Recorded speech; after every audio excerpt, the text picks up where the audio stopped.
Welcome to our session on functions and parameters, presented by Professor Dr. Vandana Patil.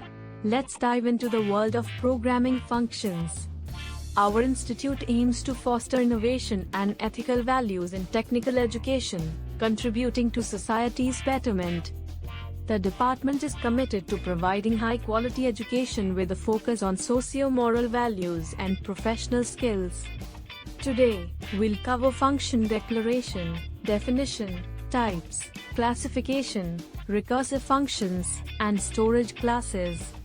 Functions are the building blocks of programs, allowing for modularity and reusability by dividing tasks into manageable parts. Functions in C enhance reusability, simplify debugging, and prevent code repetition, though they can add overhead. Every function in C involves declaration, definition, and calling, forming the core structure of function usage. Function declarations inform the compiler about the function's name, return type, and parameters, crucial for program structure. The syntax of a function includes its return type, name, parameters, and body, forming the blueprint of its operation. Functions in C are categorized into library functions and user-defined functions, each serving distinct purposes. Calling a function involves using its name and passing arguments, a fundamental operation in programming. User-defined functions allow programmers to create custom operations, enhancing program flexibility and functionality. In C programming, functions are executed by calling them within the main function or other functions, streamlining code execution. Here's an example of function declaration and calling, demonstrating how to return the maximum of two numbers. This example illustrates adding two numbers using a function, showcasing function prototypes and definitions.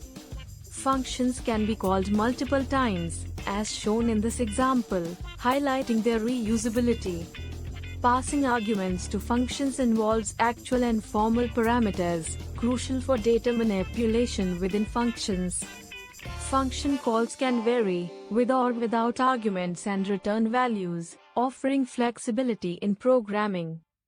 Here's an example of a function without arguments and return value, demonstrating basic function usage.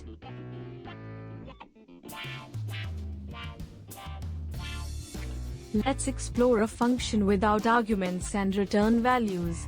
This simple program calculates the sum of two numbers, showcasing how functions can streamline repetitive tasks.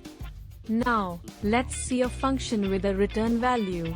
This program calculates the sum of two numbers and returns the result, demonstrating the power of return values in functions. Here, we have a function that calculates the area of a square. By returning the area, this function highlights how return values can be used for more complex calculations.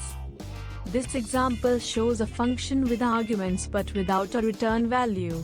It calculates the sum of two numbers, illustrating how arguments can be passed to functions.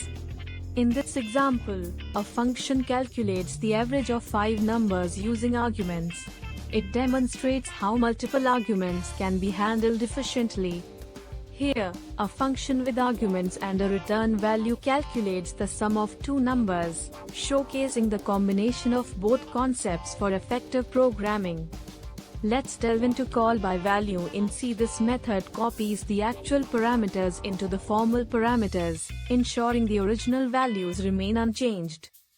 This example illustrates call by value. Notice how changes inside the function don't affect the original variable, highlighting the isolation of function operations.